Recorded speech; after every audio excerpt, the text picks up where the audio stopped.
৮ মাস ধরে বেতন পাচ্ছেন না স্যালাইন উৎপাদনকারী প্রতিষ্ঠান লিব্রা ইনফিউশনস লিমিটেডের প্রায় ২০০ কর্মকর্তা-কর্মচারী।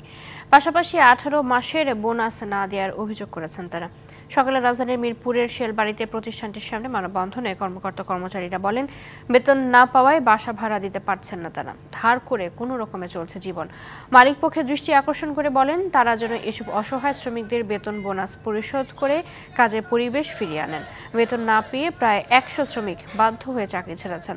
কর্মচারীদের অভিযোগ, বেতন চাইতে গেলে তাদের অফিসে ঢুকতে দেওয়া হয় না। বাকি দিনও ছাঁটাই করতে ১০ দিন ধরে প্রতিষ্ঠানটি বন্ধ রেখেছে কর্তৃপক্ষ। এ নিয়ে মুঠোফোনে একাধিকবার প্রতিষ্ঠানটির পরিচালককে ফোন করেও পাওয়া যায়নি।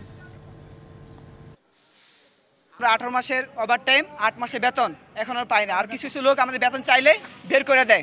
এনজিওর কিস্তি প্রথমবার বিকাশ পেমেন্ট করলেই ২০ টাকা ইনস্ট্যান্ট ক্যাশব্যাক। আমি আরেক বাসায় আমাকে যে আমার আশ্রয় নিতে হয়, বাসায় আমি ঢুকতে পারি না, আমি খাইতে না পারি, কিন্তু বাসা ভাড়া তো আমাকে দিতে হবে। 2 গাড়ির টাকা আমাদের দিলে আমাদের ওয়ার্কার পেট হয়ে যায়, অথচ গাড়ি ডেলি যাচ্ছে, 2 গাড়ি 3 গাড়ি যাচ্ছে, বেতন দেয় না।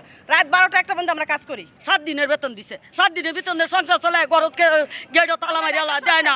যদি মালিক আমাদের সম্পূর্ণ এই বকেয়াগুলো শোধ করে দিয়ে কোম্পানি কাজ করায়, মালিক আমরা করব। আর যদি মালিক না মনে করে যে না আমাদের দেওয়ার কাজ করাইবো না, টাকা পয়সা দিয়ে আমরা চলে যাবো।